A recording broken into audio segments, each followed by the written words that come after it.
Salam saudaraku, jumpa lagi dalam renungan harian GP Grace Pangkal Pinang. Mari kita mulai dengan doa. Bapa, kami bersyukur untuk hari ini. Kami berterima kasih karena Engkau Allah yang setia. Kami bersyukur untuk anugerah-Mu. Kami bersyukur untuk kesempatan demi kesempatan, pemeliharaan dan berkat-Mu dalam hidup kami. Sungguh tidak terukur segala kebaikan Tuhan, kasih Tuhan yang begitu besar buat kami. Hari ini kami mau belajar mengerti kehendak-Mu, belajar firman-Mu, berkati kami semua. Demi nama Tuhan Yesus kami berdoa. Amin.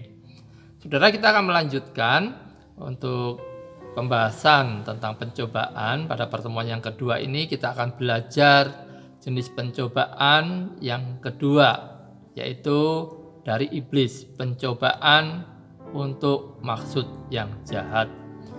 Saudara, pencobaan dari iblis dirancang untuk membuat manusia jatuh dalam dosa. Inilah jenis pencobaan yang Tuhan peringatkan kepada para muridnya. Alkitab mengajarkan bahwa paling tidak ada 3 penyebab besar dari timbulnya pencobaan jenis ini. Yang pertama, itu dari iblis secara langsung. Di dalam perjanjian baru, iblis ini disebut si pencoba.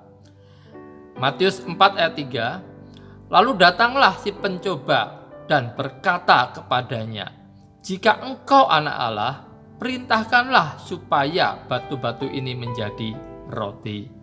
Ini dalam konteks Tuhan Yesus dibawa oleh Roh Kudus ke padang gurun untuk dicobai iblis.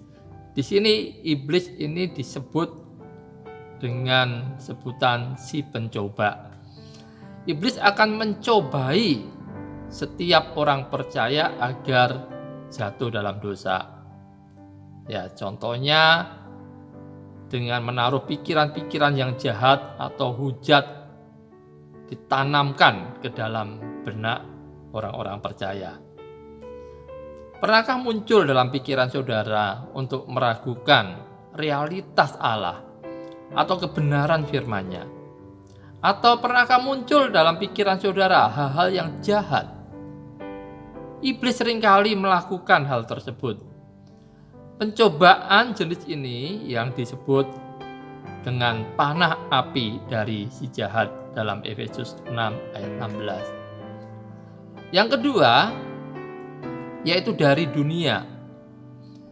Ini termasuk orang-orang duniawi yang dapat dipakai iblis sebagai pencoba. Iblis sering menggunakan daya tarik dunia sebagai umpan untuk membujuk seseorang percaya menjadi berdosa.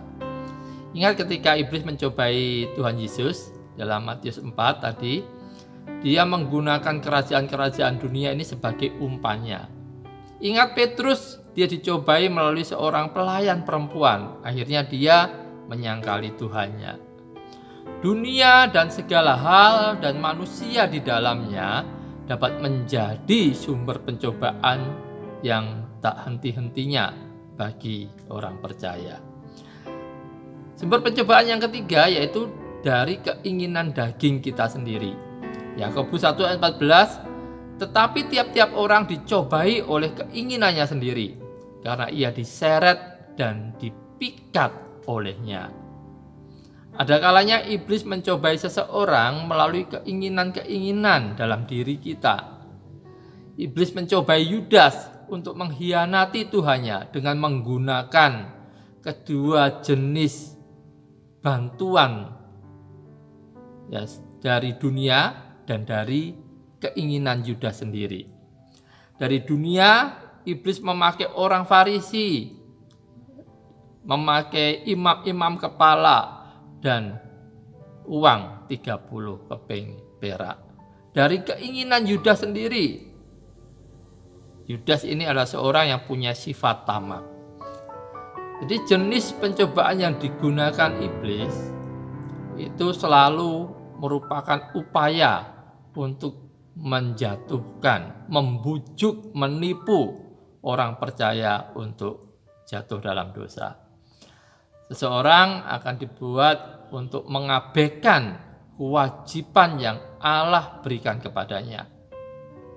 Ya, seseorang akan memuaskan kejahatannya yang ada di dalam hatinya atau membiarkan iblis mewujudkan kejahatan yang ada di dalam hatinya.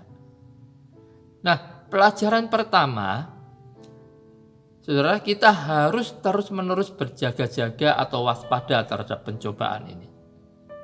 Ya. Mengapa? Karena ada dua alasan. Yang pertama, karena kerusakan besar bisa ditimbulkan oleh pencobaan iblis terhadap kita. Iblis hendak menjerat kita dalam dosa. Bisa saja berupa dosa karena melakukan apa yang Allah larang.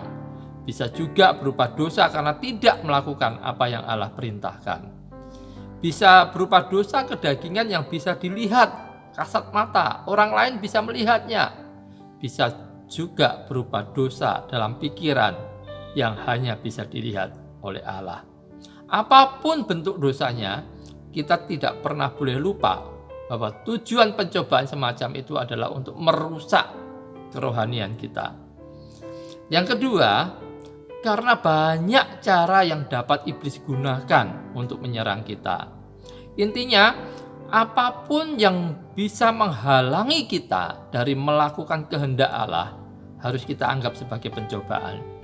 Mungkin itu berupa sesuatu di dalam diri kita, yaitu keinginan kita, atau apapun atau siapapun di luar diri kita di dalam dunia ini.